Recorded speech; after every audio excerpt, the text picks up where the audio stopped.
Hi மக்களே! வாரிசு serial March 26, 2026 என்ன நடந்துச்சுன்னு பார்க்கலாம். அதுக்கு முன்னாடி நம்ம சேனலை மறக்காம சப்ஸ்கிரைப் பண்ணி லைக் பண்ணிக்கோங்க.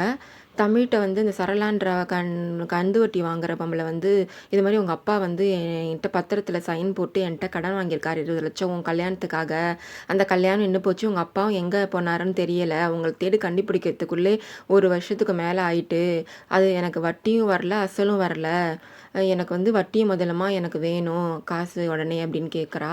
தமிழ் வந்து இப்போதைக்கு என்னால் தர முடியாது அப்படின்னு சொல்லவும், நீ வந்து இது மாதிரி தர முடியாதுன்னு சொன்னால் அவங்க வீட்டில் உள்ளவங்கள்ட்டலாம் கூப்பிட்டு பிரச்சனை பண்ணுவேன் அப்படின்னு சொல்கிறா. இல்லை அவங்கள்ட்டலாம் கேட்க முடியாது என்னால், நானே உங்களுக்கு கொஞ்சம் கொஞ்சமாக கொடுத்துட்றேன் அப்படின்னு சொல்கிறா.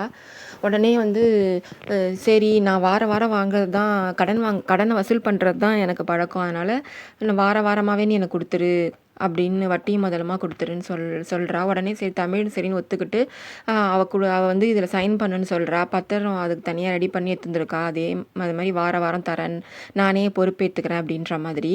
அதில் வந்து கை நாட்டும் சைனும் பண்ணுறா தமிழ்.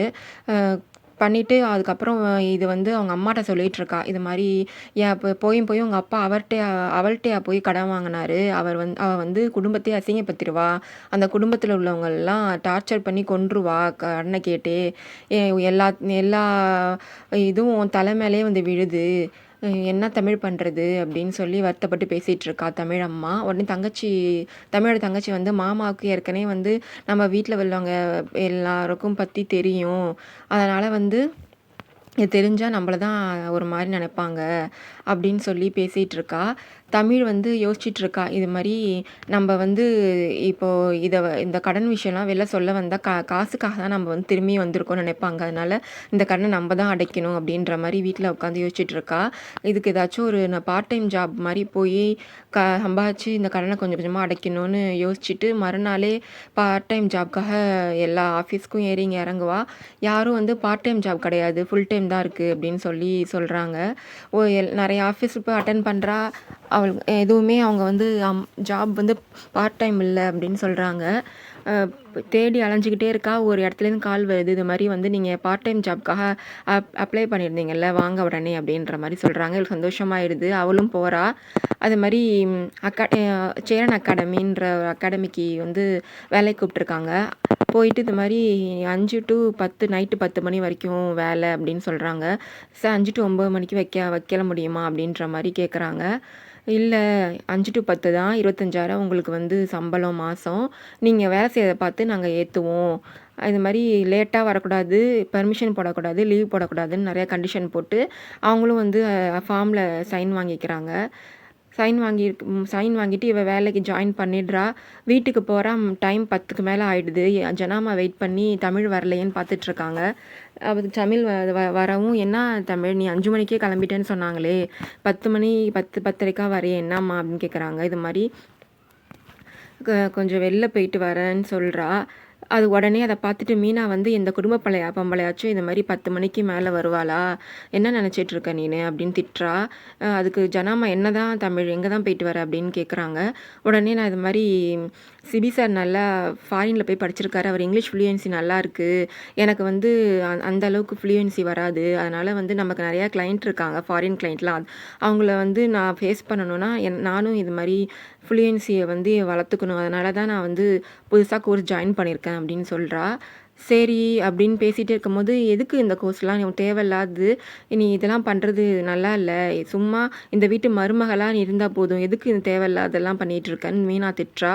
உடனே பிரகாஷ் வரார். அவர் தமிழ் மாமனார் வந்து, எதுக்கு இந்த பொண்ணை போட்டு திட்டிகிட்டே இருக்க, அந்த பொண்ணு என்னன்னு பிடிக்குதோ அதை பண்ணட்டும் அப்படின்னு சொல்கிறாரு. அதுக்கும் மீனா வந்து, நீங்கள் பண்ணுறதெல்லாம் சரி கிடையாது, அவளை எதுவுமே சொல்லாமல் இருந்தால் தள்ள ஏறி உட்காந்துருவா, நான் ஒரு மருமகளாக அவளை வந்து கண்டிக்க விடுங்க என்ன அப்படின்னு சொல்கிறா. நீ பேசுகிறதே எனக்கே கடுப்பாகுது, மற்றவங்களுக்காகாதா அப்படின்ட்டு பிரகாஷ் சொல்லிட்டு போகிறாரு. இவன் வந்து ரூம்குள்ளே நுழையிறா. சிபி வந்து அப்போதைக்கு ஃபோன் பார்த்துட்டே உட்காந்துட்ருக்காரு. ஒரு பொண்டாட்டி லேட்டாக வரேன் என்ன ஏதுன்னு விசாரிக்கிறாரா, எந்த ஒரு இதுவும் கிடையாது, அவர் பாட்டிக்கு அவர் வேலையை பார்த்துட்ருக்காரு அப்படின்னு சொல்லி மனசில் நினச்சிக்கிட்டு இவ போய் உள்ளே நுழையிறா.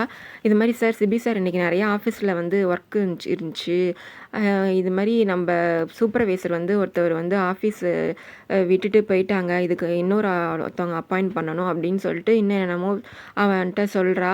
அவனும் "நீ என்ட்ட பேசாத. நீ எதுக்கு வந்து ஆஃபீஸ் விஷயமா கூட என்ட்ட பேசுற? என்ட்ட நீ பேசுறது எனக்கு பிடிக்கவே இல்ல" அப்படின்னு சொல்றா. உடனே "நீங்க எங்க அம்மா மேல ரொம்ப சின்ன வயசுல பாசமா இருந்தீங்களாமே! நீங்க மட்டும் எங்க இந்த மாரி பிரச்சனை வராம இருந்தா, நீங்க வந்து எனக்கு சின்ன வயசுலேருந்தே பேசியிருப்பாங்க. நீங்க நீங்க 2 நம்ம 2 பேரும் தான் கல்யாணம் பண்ணிக்கணுன்ட்டு. உங்க மொறப்பொண்ணா இருந்திருப்பேன். நீங்க என் மேல ரொம்ப பாசமா இருந்திருப்பீங்க. நீங்க என்ன வந்து ரொம்ப லவ் பண்ணியிருந்திருப்பீங்க." அப்படின்ற மாரி சொல்றா. "நீ வந்து என்ன க என்னென்னமோ பண்ணி உனக்கு வந்து என்கிட்ட நெருங்க முடியல. இதெல்லாம் சொல்லி கிட்ட நெருங்கி வரலான்னு பார்க்குறியா? எத்தன ஜென்மம் ஆனாலும் சரி, உ உ உனக்கும் எனக்கும் செட்டே ஆகாது." அப்படின்ற மாரி சிபி பேசிட்டு இருக்காரு. அதுக்கப்புறம் அவளே சொல்லிக்கிறா. இந்த வெறுப்பே ஒரு நாள் பாசமா மாறும். அவ்வளவும் பாசமா மாறும். இதுக்காக நான் வெயிட் பண்றேன் அப்படின்னு சொல்லி அவளே சொல்லிக்கிறா. ம அவ இது மாரி அவ பார்ட் டைம் ஜாப்க்காக போகறதுக்கு கிளம்பி வரா. இது மாரி 2 பேரும் வெளில கார்ட்ட நின்னுட்டுருக்காங்க. இது மாரி நான் வந்து ட்ராப் பண்றேன் அப்படின்னு வந்து ஜனாமா சொல்றா. இல்லம்மா நான் கேப் புக் பண்ணி போயிடுறேன்னு சொல்ல கேட்காம ஜனாமா கூப்பிட்டு போறாங்க. நான் ட்ராப் பண்றேன்னு சொல்லிட்டு. சரின்னு சொல்லி போயிட்டுருக்காங்க. இது மாரி விசாரிக்கிறா. "என்னம்மா எப்படி இருக்கு? நீ சேர்ந்திருக்க கோர்ஸ் எப்படி இருக்கு? என்ன அகாடமி அந்த கோர்ஸ் எப்படி இருக்கு?" அப்படின்னு கேட்குறாங்க. நல்லா சொல்லித் தராங்க புரியிற மாரின்னு சொல்றா. சரின்னு சொல்லிட்டு அகாடமி வந்துடுது. 2 இறக்கி விட்டுறாங்க. "இதுமாரி சிபி என்ன நைட் அனுப்புறேன்" அப்படின்னு சொல்றா. "இல்லம்மா நானே வந்துடுறேன்" அப்படின்னு சொல்றா.